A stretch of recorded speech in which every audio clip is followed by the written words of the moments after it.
Well, the standard form, this is theorem 10.12, the standard form for the equation of a plane in R cubed. If it goes to the point x1, y1, z1 and is normal to the vector ai plus bj plus ck, I'm using the word normal here for a vector being normal to a plane. If a vector is normal to a plane, that means it's orthogonal to every vector in that plane.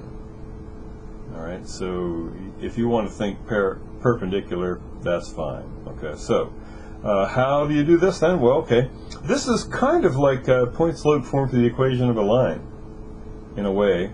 The slope is actually from these direction numbers a, b, and c, and the point is given here. So what do you do? Well, it's a times x minus x1, x is the variable, plus b from here times y minus y1, y is the variable, y1 is the given point, and plus c times z minus z1, and that equals 0.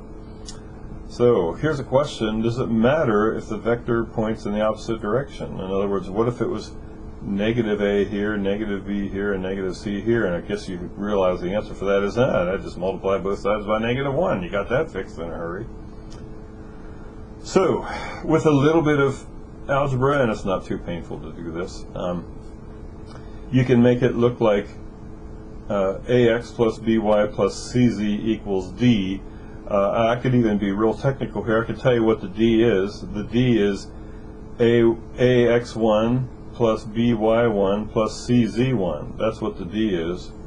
But in other words, you could put these numbers, this is a number, this is a number, so that's a number, this is a number, b times y1, this is a number, c times z2, add them up and put them on the other side, right? And then you would get something that looks like this. So equation of a plane, ax plus by plus cz equals d. And that's the equation of a plane. Okay, now, since we all know it takes but 3 points to determine a plane, here are 3 points. If they determine a plane, then they should determine the equation of the plane. So let's think about that. Okay, we could find a vector from this point to this point. We could find a vector from this point to this point, and that would give us 2 vectors that are in the plane. If we found the cross product of those 2 vectors, we would have a vector normal to the plane. We would have our ai plus bj plus ck, and then all we need is a point in the plane. We could use any one of those. So let's begin by saying vector v1 is 2 minus 1, which is 1i, plus 3 minus 2, which is plus 1j, plus 1 minus negative 3, which is plus 4k. There's one vector. Okay, vector v2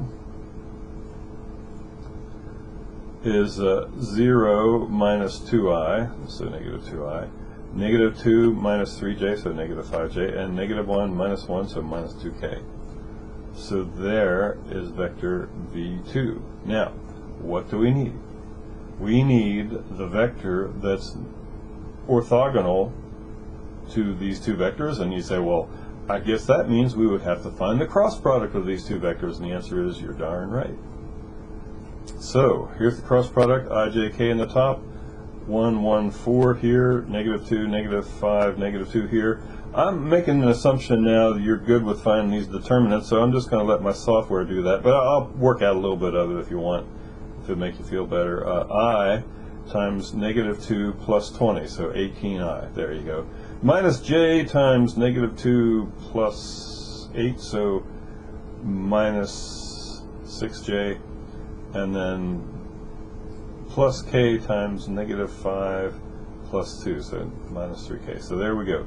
There's our normal vector. And for what it's worth, any multiple of that vector, any scalar multiple of that vector, is still parallel to this vector. So why not make it simple and make the numbers a little bit smaller? Call it, just divided everything by 3, or multiplied the vector by 1/3, and got 6i minus 2j minus k, piece of cake. Now we got nice tiny little numbers here, and then in order to find the equation of the line. We can use these direction numbers.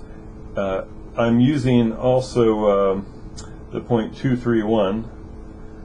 So 6 times x minus 2 minus 2 times y minus 3, this 3, minus 1 times z minus 1.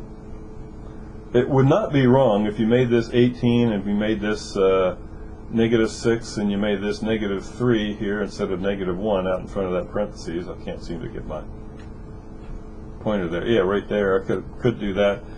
Trust me, you would get the same numbers, especially after you made it look like, and I guess I could do that to get this equation of the plane in the coolest possible form. It would be, let me see, 6x minus 2y minus z is equal to, let me see what it equals, negative 12 plus 6 plus 1, so negative 12 plus 7. So on the left side it would be negative 5, on the right side it would be positive 5. I think that's the equation of our plane there. You could double check my arithmetic there, but I think I did that correctly. Alright, very cool. Now, given 3 points, we can find the equation of the plane that contains those 3 points. Isn't that wonderful? For what it's worth, my software is pretty cool, and if I took this equation and solved it for z, which I'm about ready to do here, you can do this yourself by hand. It's not too hard to do that. That's what z is equal to, and so if I, believe it or not, got my three-dimensional grapher up and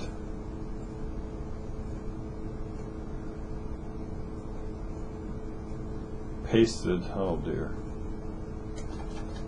why do I start these things out? Because they're just, it's too cool to not see this. Oops. Oh, sorry, I didn't do this quite right. I have to define z is equal to that, but I have to use this funny little equal sign. Okay, and now instead what I just put here, instead of all this fancy stuff, I just typed the z that I had defined in there, and oh, I thought I defined it above there.